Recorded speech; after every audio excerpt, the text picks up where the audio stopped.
everyone, and welcome to prompt number 73. There's our ant. Here we go. Alright, we have bike and leather boots. Alright, here we go. Not gonna lie, really intimidated by having to draw a bicycle because it's a very technical thing, and let me tell you about me and technical things. We don't go so well.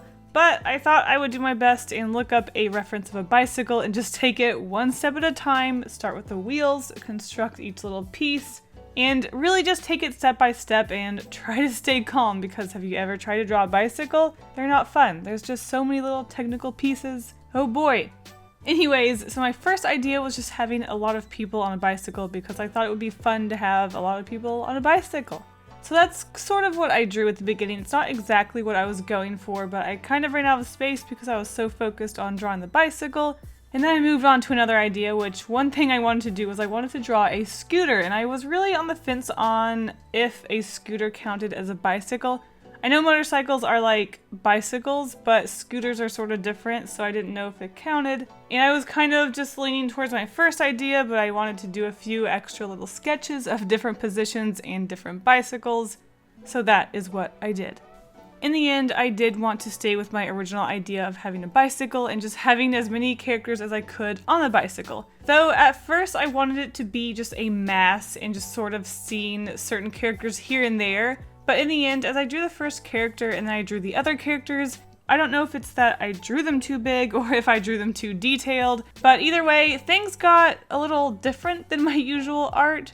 I really wanted to approach this idea in sort of a goofy way of just having a mass of characters on top of this bicycle, then it turned into this sort of like cutesy, weirdly, disturbingly realistic, furry sort of character thing, and I didn't know where this sort of style came from. But I decided to just roll with it because it was looking kind of good, I thought, and I didn't want to mess with it, and I thought I would do the sort of massive characters on top of a bicycle another time. It's just an idea that I can visit whenever. So I thought I would just sort of wing it with these, I would say, sort of anime-ish looking characters, because they're just not my usual simple geometric style, which I don't know why it happened, but it did. Like I said, I just kind of wanted to wing it. These 500 drawing prompt series illustrations are a way for me to experiment and just sort of, I don't know, explore different things, and we never know where the prompts are going to take us, and I certainly didn't think it was going to take me in this sort of furry direction. Now, of course, I have to say I have nothing wrong with furries, nothing against them, but when furry characters get just too weirdly realistic, it kind of freaks me out a little bit. I don't know why. But originally, when I was drawing the characters, the girl was just, she had these thick legs, and I had this belly on her, and it just looked so weirdly human, yet she was an animal. And at first, I wasn't giving them clothes, and I was like, do I give her 6 boobs? I don't know what to do here. That would just make it really weird. So I decided to put clothes on them because I was freaking myself out, and really that's the only reason. The main reason why I wanted to keep them naked is because I wanted to give each of them a different sort of fur pattern, whether it be spots or calico or tabby. I just wanted to give them different colors, but then when I put clothes on them, I wasn't really sure what to do because I didn't want their patterns to, I guess, take away from the clothes. I didn't want there to be too many, I don't know. I didn't want there to be too much going on, and once you add stripes and spots and different things with their bodies going on with different things with their clothes, I just thought it might be too much, so I just kept the cats white and decided I would let the clothes be the thing that brings the color into the illustration. Speaking of clothes, did you happen to notice when I did my sketches in the book, I didn't even draw a leather boot. Not a single leather boot. I finished my recording of the sketching and then I looked at it and I was like, oh, the second prompt, the leather boot. So I will admit this is pretty much a cop-out, but what I did for leather boot was give the little boy some leather boots. And although they are still in my very, very simple art style where it's just a very, very generic looking little boot thing on the kid, it still counts as a leather boot. And I do kind of feel bad about that, but oh well, whatever. Drawing a more realistic boot wouldn't have added anything more to this illustration, and I kind of forgot about it even after I sketched it. I drew the cats and was like, do I make them naked? Do I give them clothes? And then I was like, oh crap, I have to put the leather boot on the kids. So the boot ended up not being a primary part of this illustration, no matter what I did. So I don't know. I guess I'm just, I'm not gonna worry about this one. How about that? So for the cats, I do sort of regret not giving them more, I guess, patterned clothes. I did originally plan on giving the girls spots or just some sort of repeating pattern on their dresses, but for some reason I just never got around to doing it.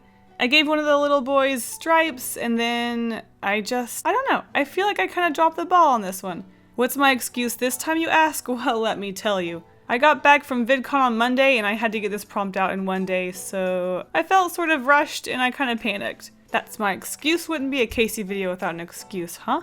Excuses aside, I am kind of happy with this illustration even though it kind of freaks me out. Let's talk about furry hair. There's something we can talk about. So I really didn't want to give these characters human hair on their head because that's something that kind of bothers me about furry sort of animals. Though I think the difference between the animal standing on two legs and the animal being a four-legged creature, there's a huge difference there. If it's an anthropomorphic creature and it stands on two legs, I think hair is okay. Though I feel like if you're going to give the girls long hair, that means you have to give the boys short hair. Usually in those instances, the girl has hair and the guys are normally zero hair, still just animal hair. What really bothers me is when you have a four-legged creature that still pretty much is a dog, or whatever animal it is, and then you give it hair. That really bothers me because it's like, it's still a dog. Why are you giving it human hair? That's not, wah. Either way, I gave the little boys a little bit of a tuft of hair, so they do have hair. It was just really hard to translate that sort of short boy haircut when there's already hair on the animal's head. And with the girls, I tried to give them long hair, but it really was just kind of freaking me out, so I stuck with a really short and cute haircut. And then I also kept it a sort of cat hair color anyway, so I kept it gray because I feel like gray wasn't a super standout color, and gray was pretty similar to white. So I thought that would be a really cute hair color. Speaking of hair, let's not talk about how the little girl's dress is just flying by in the wind and her hair is going forward. A lot of things I did not think about in this illustration, oh my gosh. I still think it's pretty cute, so I'm not too upset by my physics that's happening in this illustration.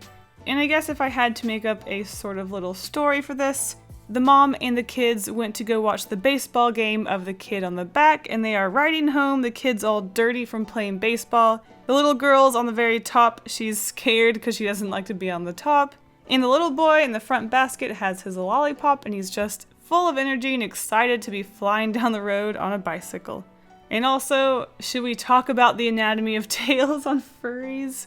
I know there's this whole discussion about giving a furry a tail and it looking like the tail comes out of its butt instead of coming off of the spine. So I did sort of, no, I didn't do that at all. They all look like they have tails coming out of their butts. I'm a cheat. I'm not a real furry, so I thought it would be funny if I broke that law because I guess I can't be bothered to care.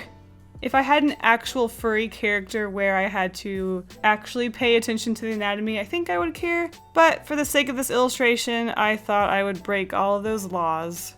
So there you go. Here's this prompt and I'll see you guys at the end card.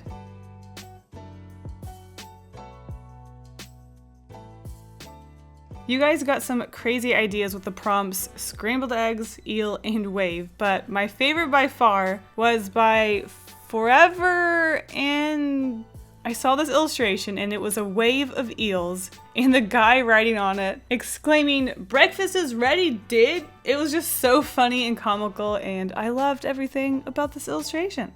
And Tootsie Roll had this disgusting illustration of a wave of scrambled eggs. I couldn't help but look at this illustration and think, this is disgusting, but also it's kind of funny, so I have to include it. So thank you both so much for entering into this prompt. I hope you guys had fun, and I'll see you in the next video. Bye!